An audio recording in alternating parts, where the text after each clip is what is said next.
Well, hello there, and welcome to another episode of the Childless Not by Choice podcast, where my mission is to recognize and speak to childless not by choice women and men around the world. Civilla Morgan here. I am spreading the great news that we can live a joyful, relevant, and fulfilled life, although we did not have the children we so wanted. I also welcome you if you do not fit the demographic. Maybe you did not want children, or maybe you have children. Thanks for tuning in. Welcome to episode 119, episode 119. Well, we have some things to talk about this Mother's Day, but before we get into that, I would like to thank my Patreon contributors. Remember, Patreon is a platform where people can go, like my current contributors, and sign up to contribute monthly to the Childless Not by Choice platform, the Childless Not by Choice podcast. And I'd like to thank my current contributors for their contributions. If you would like to join the Patreon family of monthly contributors, visit patreon.com/childless not by choice. That's patreon.com, patreon.com/childless not by choice, and set up your monthly contribution for as little as $5 per month. And no matter your giving level, I have a gift for you. And of course, if you prefer to give a one-time gift via PayPal, you can find me there at booksbycivillamorgan@gmail.com. That's booksbycivillamorgan@gmail.com. Your contributions to the platform are greatly appreciated. Thank you. And so I would like to thank Jordan Morgan, the Knights, Alphonse and Olive Knight, and I have a spot right there for your name. So come on in and join the family, and it is appreciated again. Thank you so much.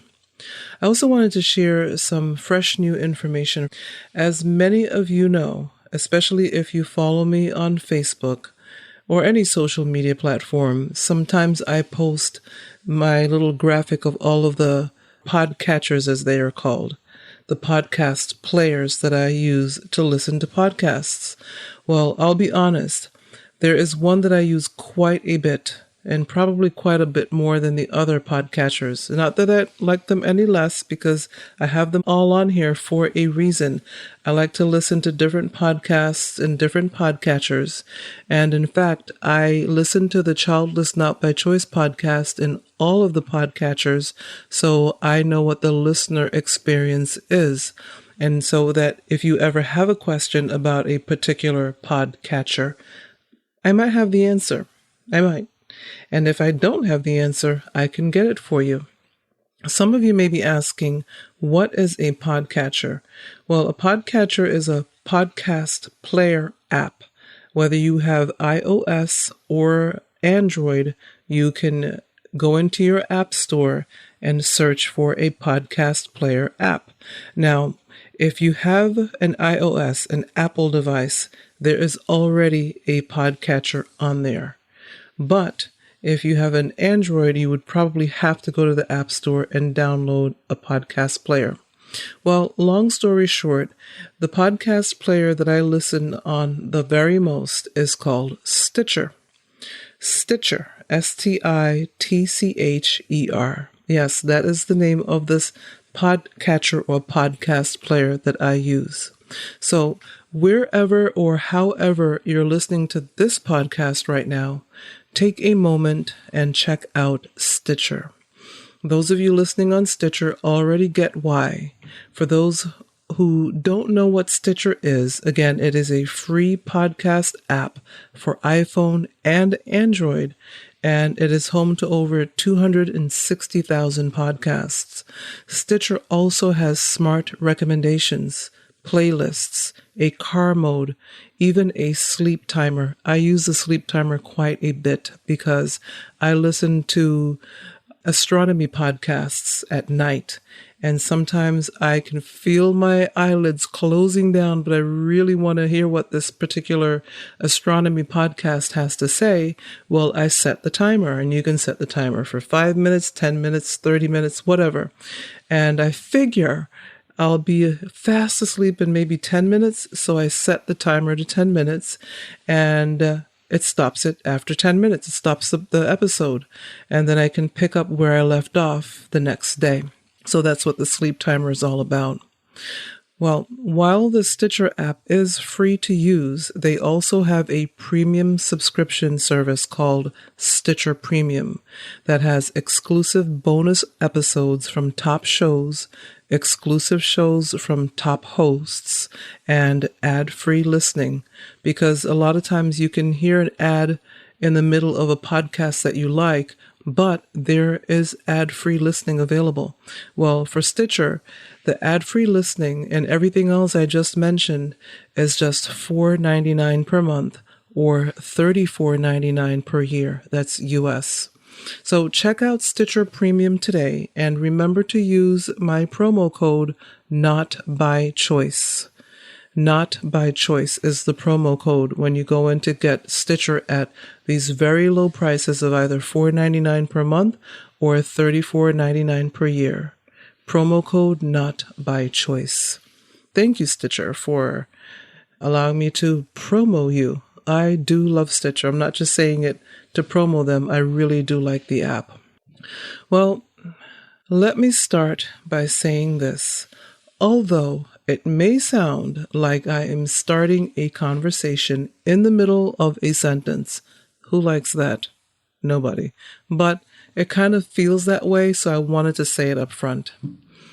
I want to start off this episode by giving you a few tips for Mother's Day, because this is the Mother's Day episode. Mother's Day 2020 is actually the title of this episode. And I guess I couldn't get any more creative than that. So happy Mother's Day 2020 and welcome to the episode. Being kind to yourself alleviates the painful words and nonsense from family, friends, and strangers. When you are kind to yourself, you like yourself. You have to like you, sincerely like you, faults, warts, and all. And when that happens, then you will get to the point where you love yourself. Now, I'm not talking about a prideful, haughty, perfectionist like or love. I am talking about a self-respecting love despite faults and failures. You must know that no one is perfect. Did you know that? Surprise, no one is perfect. Not even beautiful you. We all have faults and failures, but the key is to know what they are. You look them in the eye and know them, and then you make the decision every day not to allow them to define you. When you do that, failures will still happen, but much less often than if you pretended you were perfect and everyone else was at fault. Trust me on this one. And this is a great segue to the next point. We are all in different places in our childless, not by choice journey in particular, and in our life journey in general. This means we cannot compare our journey to someone else's. For instance, there can be a group of childless, not by choice women sitting, chatting together, all of us, none of us having had a child, and all of us wanted to have children. But one of the women in the group can be so deep in her grief, in her part of her journey, she might be thinking to herself that there's this other woman in the group that doesn't seem so dissatisfied with her life. This woman probably did not want kids to begin with, she's thinking. And the thing is, nothing could be further from the truth. It just so happens that this sincerely happy woman is at a place in her life where she has achieved acceptance. See what I did there?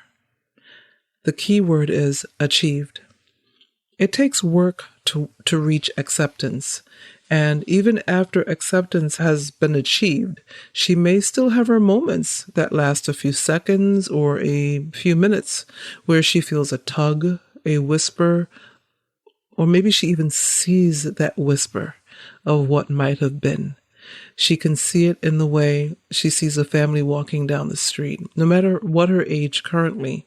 Even if she's past the age of having children, she can see this family, this young family walking down the street, the parents holding the kids' hands, the kids not a care in the world, and the parents walking along, and it just looks so beautiful.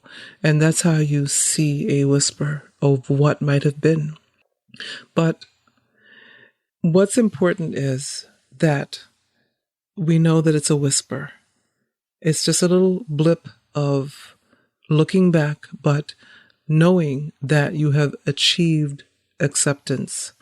If you have not achieved the acceptance yet, that's fine.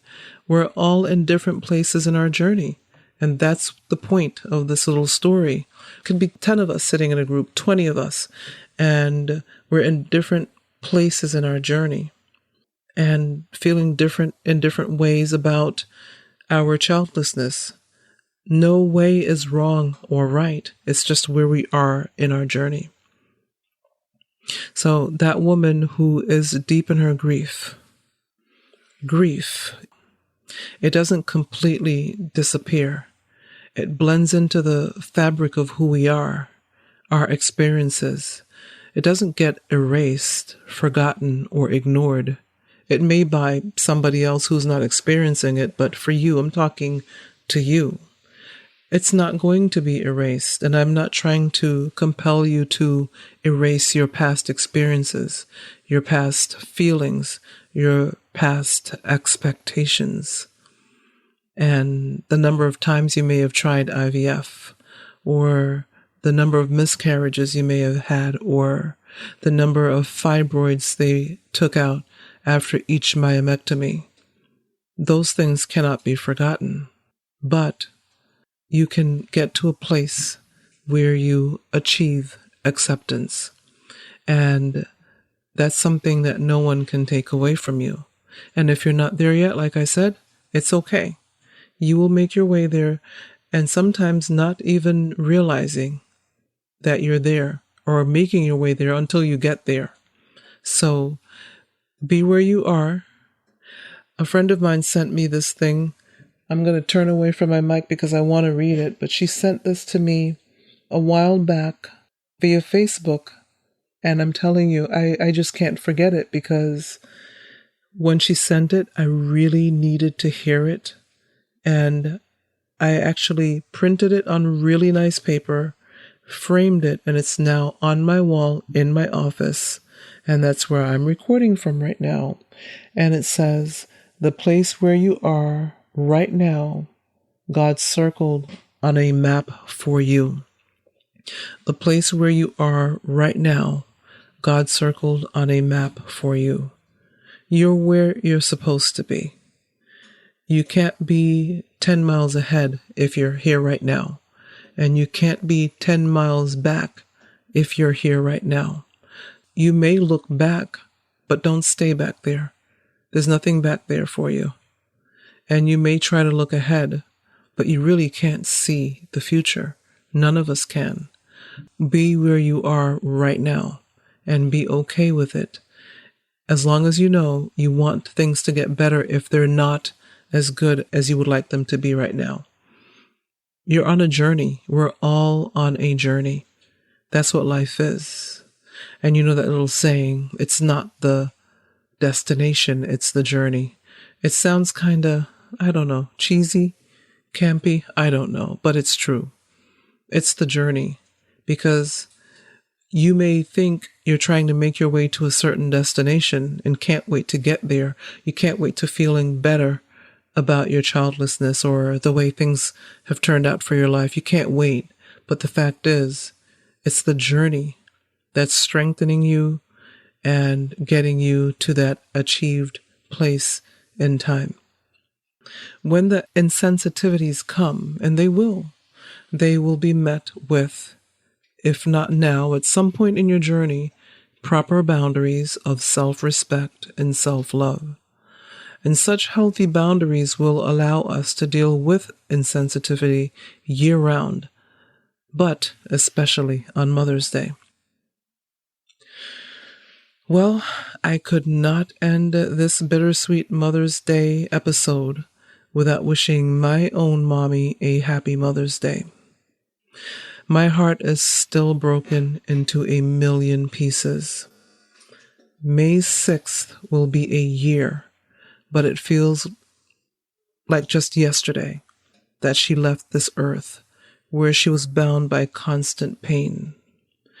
I miss her more than words can say, and I think my subconscious knows it, because the closer we get to May 6th, 2020, the more my heart aches, the more I feel the tears coursing down my face out of nowhere. It's amazing how little the world cares about loss, your loss, and how much that small circle of friends do care. And I am so thankful for the wonderful women who have rallied around me. They know who they are. You know who you are.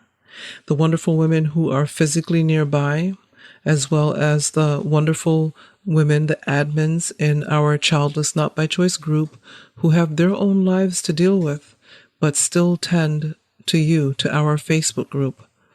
Thank you to all of you for checking in, for praying, for your kind words, for community. And I know that some of you have suffered recent loss, and I continue to keep you in my prayers, and know that I think about you all the time. Mother's Day is not easy for so many reasons. And of course, I found out my reason a year ago, May 6th, when I lost my mom.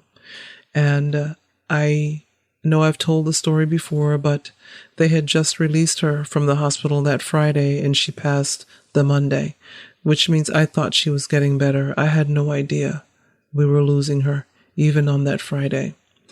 Did the doctors know? Maybe, maybe not. I don't know. But I'm trying not to look back. I don't believe she got the best care that she could have, but I cannot keep going back there. And even saying that makes me go back there. I want to move forward. I want to know, and I know that she is in a place where she feels no pain. I don't like to say things like she's in a better place. I don't like that, because it makes it seem like, well, she wasn't happy here. Well, she wasn't happy with the pain, but she loved her family. So I'd rather say she's in a place where there is no pain than to say she's in a better place. As a believer, I believe she's in heaven, and I know heaven is a much better place than this earth, but I still prefer to say she's in a place where there is no pain than to say she's in a better place. Just, that's my personal take on those words. At any rate, what I really want to say to you is, whether you are a mother or not, you have the heart of a mother, and no one can take that away from you. So, happy Mother's Day.